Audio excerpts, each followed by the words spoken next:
एक उपमन्यु नाम के महर्षि थे। वो जब बाल्यावस्था के थे तो अपने मित्रों के साथ वो किसी दूसरे ऋषि के घर खेलने गए, तो वहाँ उन ऋषि ने अपने बच्चों के साथ उनको भी गाय का दूध पिलाया। बड़ा अच्छा लगा। वो जो ऋषि गाय का दूध पिलाए वो उपरोहित कर्म करते थे, और ये जिनके पिता उपरोहित कर्म नहीं करते थे, ऐसे के पुत्र थे उपमन्यु जी। उपमन्यु जी घर आए और कहा हमें दूध पिलाइए। बहुत हट किया तो उन्होंने समझाया कि हम उपरोहित कर्म नहीं करते, हम तो जंगल के कंदमूल फल से अपना गुजारा करते हैं, तुम्हें कहाँ से गाय का दूध पिला दे। जब बहुत हट किया तो जो जंगली चावल होता है उसको पीस करके उन्होंने दिया। बालक थे तो उन्होंने पिया और कहा ये वो दूध नहीं है जो उनके घर में। माँ ने डांट के कहा यदि तुम्हें दूध चाहिए तो भगवान शंकर की तपस्या करो और तप के द्वारा वरदान प्राप्त करो, क्षीर समुद्र का दूध पियो। गाय की क्या बात है, क्षीर समुद्र का दूध पियो। तो उन्होंने कहा हमें भगवान शिव की साधना का उपदेश दीजिए। तो ब्रह्म ऋषि थे उनके पिता, उन्होंने उनको दीक्षा दी भगवान शिव की और आराधना बताई। तो उस समय उपमन्यु जी ने दाहिने पैर के अंगूठे के बल खड़े होकर हाथ उठा करके भगवान शिव का मंत्र जपे। बहुत काल व्यतीत हुआ तो भगवान शिव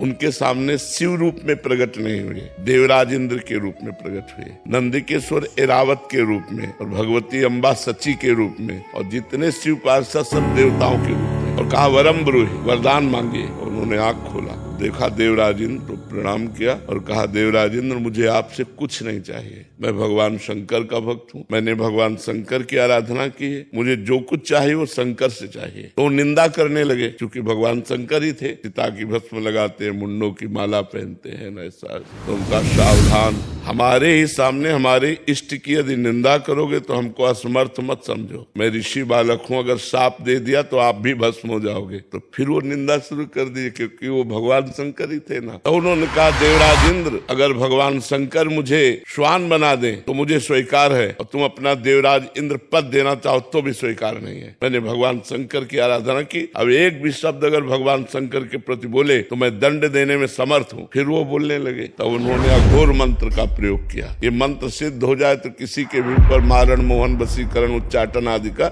इसे अघोर मंत्र कहते हैं। क्योंकि हम सही उपासना से आए इसलिए हमें इसका ज्ञान है। जो ही मंत्र को प्रहार किया जल लेकर के, तो नंदिकेश्वर ने जल को लोप लिया और कहा अपने इष्ट मंत्र से इष्ट पर ही प्रहार करते हो। तो देखा भगवान शंकर नंदिकेश्वर पे विराजमान, उमा सबसे पार्षद। तो उनका प्रभु ये क्या लीला थी। तो उनका मैं तुम्हारी अनन्यता की परीक्षा ले रहा था, तुम अनन्य निकले, इसलिए जाओ, रोज तुम्हें क्षीर समुद्र का दुग्ध मिलेगा, अजरश्चैव अमरश्चैव, और जिस समय तुम मेरा ध्यान करोगे उसी समय मैं तुम्हें दर्शन दूंगा। बहुत वरदान की झड़ी लगा दी।